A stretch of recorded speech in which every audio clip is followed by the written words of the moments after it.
हरे Krishna. Shrimad Bhagavatam canto 9 chapter 8 भगवान कपिल देव से सगर पुत्रों की भेंट।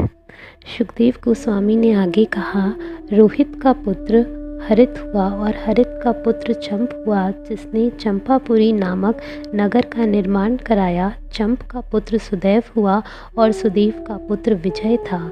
विजय का पुत्र भरुक, भरुक का पुत्र विक्र और उसका पुत्र बाहुक हुआ।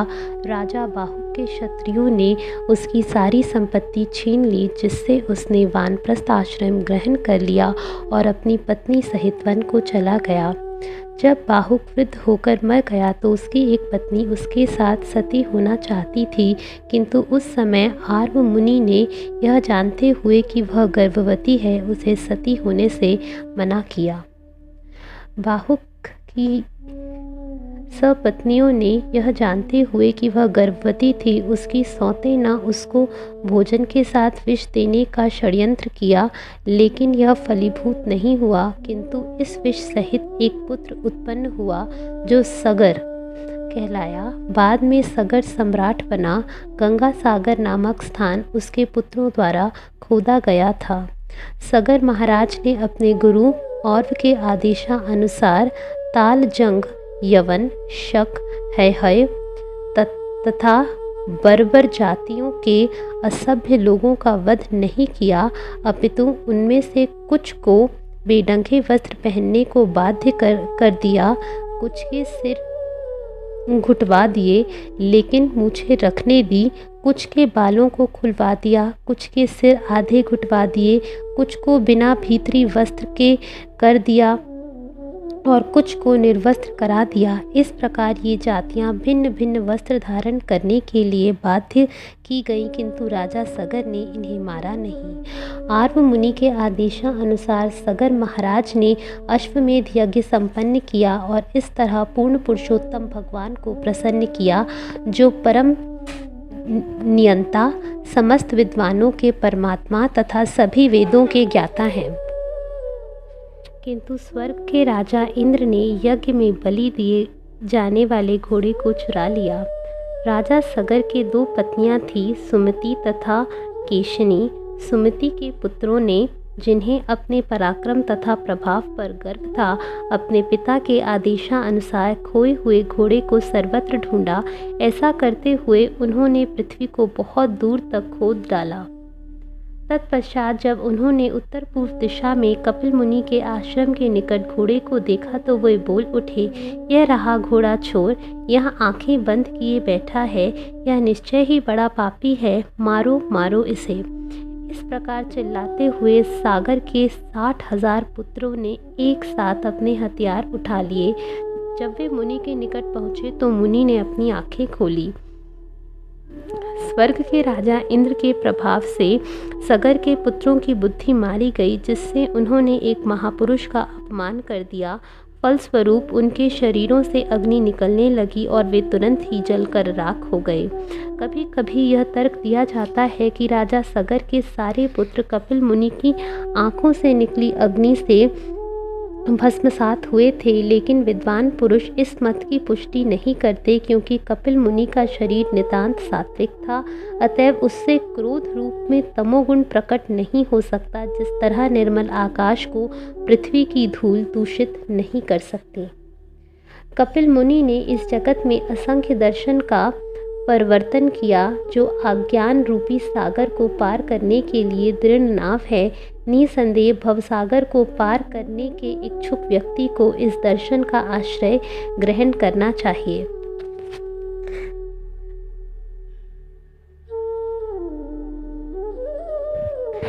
ऐसे महापुरुष में जो आध्यात्म के उच्च पद को प्राप्त हो, एक मित्र तथा शत्रु में कोई अंतर कैसे हो सकता है।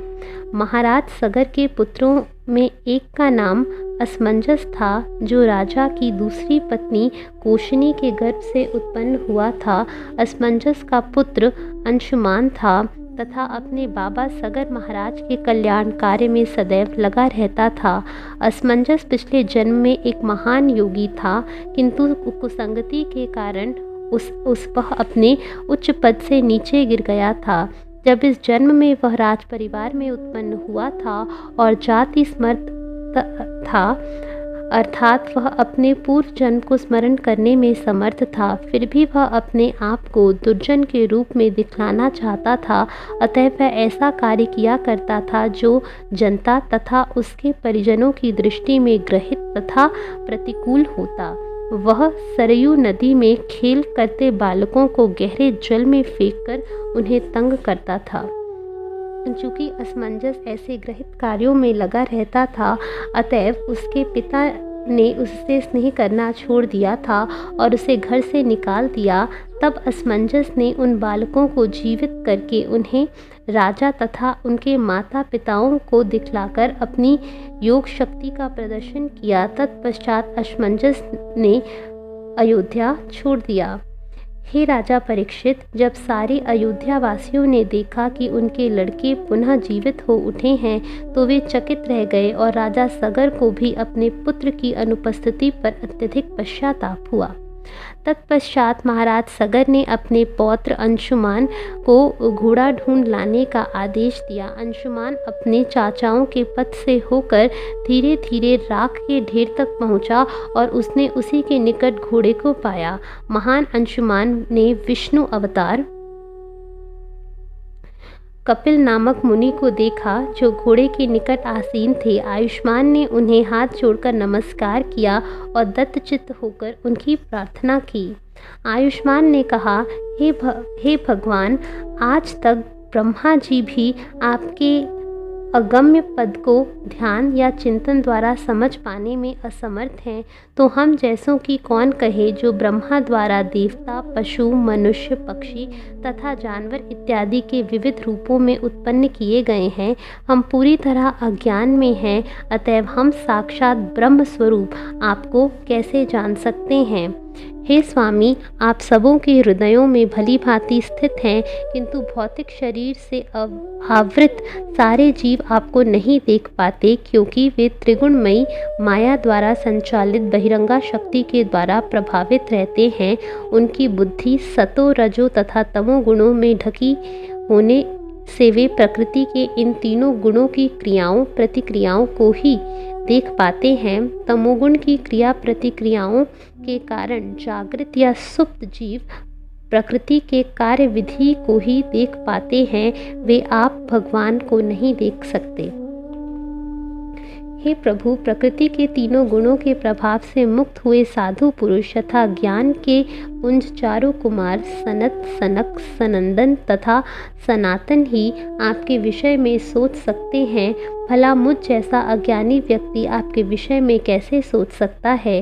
हे परम शांतिमय स्वामी, यद्यपि यह प्रकृति सारे सकाम कर्म तथा उनके फलस्वरूप भौतिक नाम तथा रूप उसकी सृष्टि है, तथापि आप उनसे अप्रभावित रहते हैं।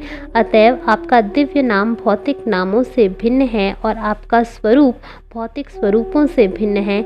आप भगवत गीता जैसे ज्ञान का हमें उपदेश देने के लिए ही भौतिक शरीर के ही समान रूप धारण करते हैं, लेकिन वस्तुतः आप रहते हैं परम आदि पुरुष। अतएव मैं आपको सादर नमस्कार करता हूँ।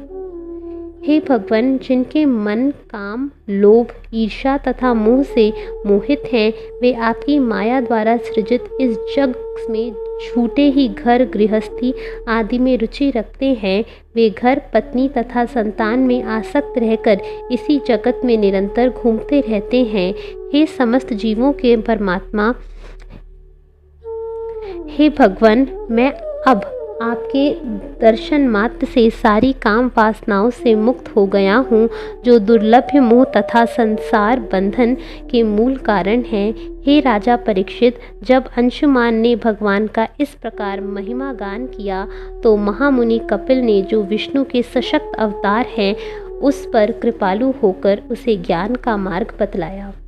भगवान कपिल ने कहा, हे प्रिय अंशुमान, यह रहा तुम्हारे बाबा द्वारा खोजा जा रहा यज्ञ पशु, इसे लो। दग्ध हुआ तुम्हारे इन पुरखों का उद्धार केवल गंगा जल से हो सकता है, किसी अन्य साधन से नहीं। तत्पश्चात अंशुमान ने कपिल मुनि की प्रदक्षिणा की और अपना सिर झुकाकर उन्हें सादर नमस्कार किया। इस तरह उन्हें पूरी तरह संतुष्ट करके अंशुमान यज्ञ पशु को वापस ले आया और महाराज सगर के इस घोड़े के यज्ञ का शेष अनुष्ठान संपन्न किया। अंशुमान को अपने राज्य की बागडोर सौंपकर तथा सारी भौतिक चिंता एवं बंधन से मुक्त होकर सगर महाराज ने और मुनि के द्वारा उपदिष्ट साधनों का पालन करते हुए परम गति प्राप्त की। हरे कृष्णा।